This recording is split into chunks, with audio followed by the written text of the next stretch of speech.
All right, let's talk about Micah Parsons here. I really feel like this was the game that you were waiting for with Micah Parsons. Not to say that he, hasn't had good games prior, because he has, but I think this was the game where you really saw, him just show how good he can be. It wasn't just the 3 sacks, and that's kind of crazy to say that, because 3 sacks is pretty impressive. He was just a force consistently in this game.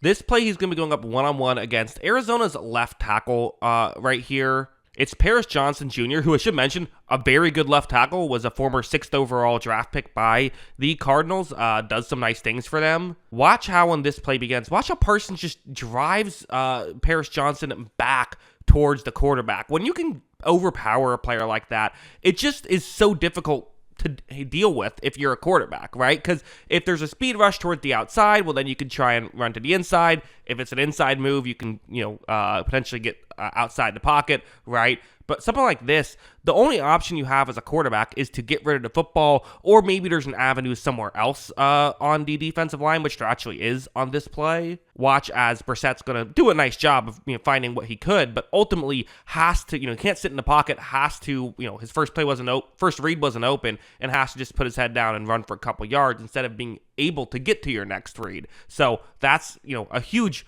part of the value of an elite edge rusher. It's not always just the sack. Sometimes it's forcing quarterback to, after the first read isn't open, have to just bail on a play.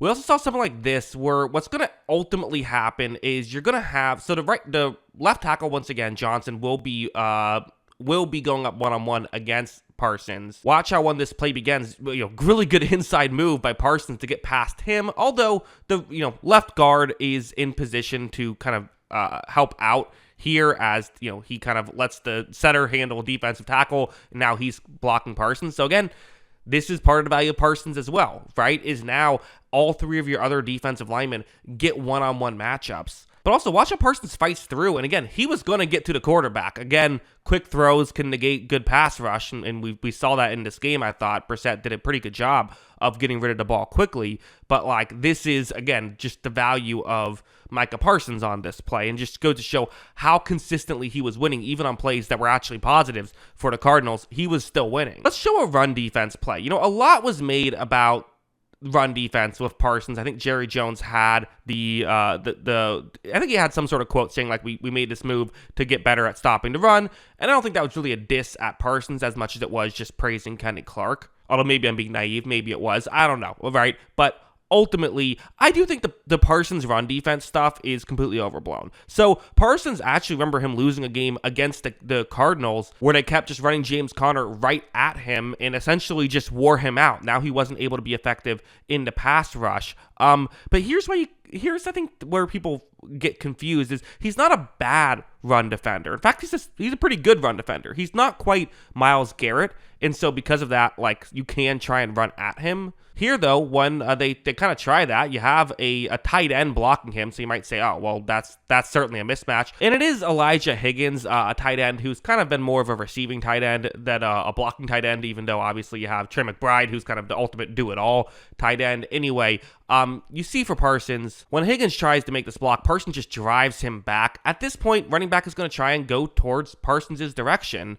but watch how he just reaches out, grabs the running back, and does not allow him to get much of anything. He's a good run defender. He absolutely is a good run defender, and when the Packers have a ton of other good run defenders, it makes it more of a, it makes the fact that he's not elite there not really that big of a deal, because they're still good at stopping the run regardless. Whereas for Dallas, if you ran at him, he was the only guy even competing in the situation, and it kind of wears him out. Here, it doesn't wear him out as much. It's it still does, right? It's run defense wears you out more than pass rush does. That's just the math behind it. But still, it's not as big of a deal as people make it out to be. And I guess I should also mention, year 1 and year 2, Micah Parsons, it was a big deal. That was a fair thing to bring up. It has no longer become that big of a deal, in my opinion. And one of the things you like about Parsons, too, is just his motor. He's such a high-effort player. And this, once again, Paris Johnson, that's kind of crazy, too, that, how many of these snaps he was going up against the good tackle, because the right tackle situation isn't as good, but they were still putting him on.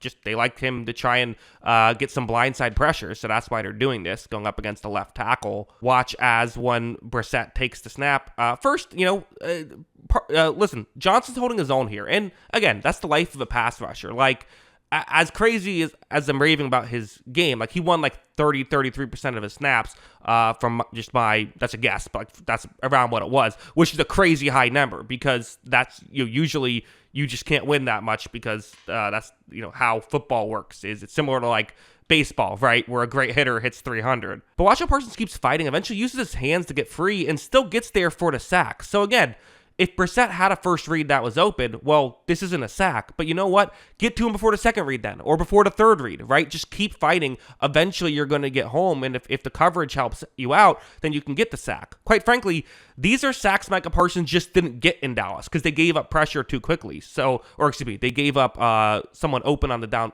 downfield too quickly. So everyone always talks about one way where pressure can help coverage, but it works both ways. It's complementary football, right?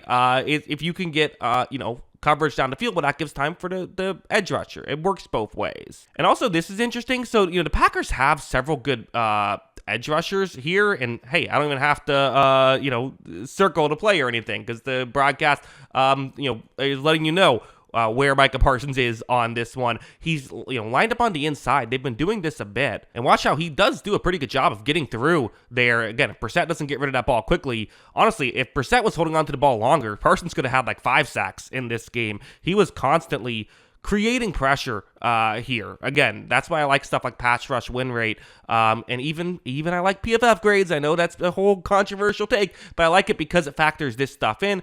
Mostly I like watching film, though. To me, that's my favorite way to evaluate a player. And again, it's fun to watch film of him because of how good he played. Speaking of effort, this one is a perfect example of that. So now he is going up against the right tackle here. Bit of an easier time, Jonah Williams, who hasn't been as good. So hey, still throw him out here to some degree on this play. Set up as though it's going to be a running play. And watch how Parsons is going to go for an inside move, really wins, but Jonah Williams, to his credit, fights hard, pushes Parsons kind of to the side of Brissett. Brissett has to deal with the pressure now, so you've already helped disrupt this play, but at least it's not an immediate sack if you're a Cardinals fan.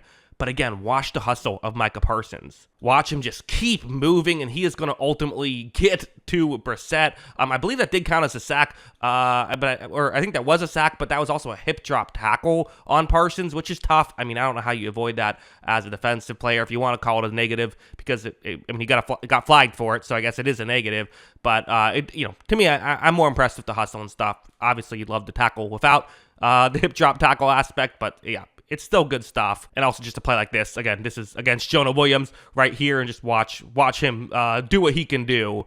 Parsons is going to look at that. It feels like he wasn't even blocked. Brissett, to his credit, finds a way to get that ball away and avoid a sack. But still, like I said, if Brissett didn't do some good work here, this could have been a 5-sack game from Parsons. It was really impressive stuff, I thought, for him to be able to do this. So, yeah, listen, Parsons is a great player, right? I don't think there's any real debate about that, and he's showing what he can do, and I'm sure Packers fans had a lot of fun watching it. That's what I think. What do you think? Let me know in the comments below. Always love hearing from you, and of course, as always, thanks for watching.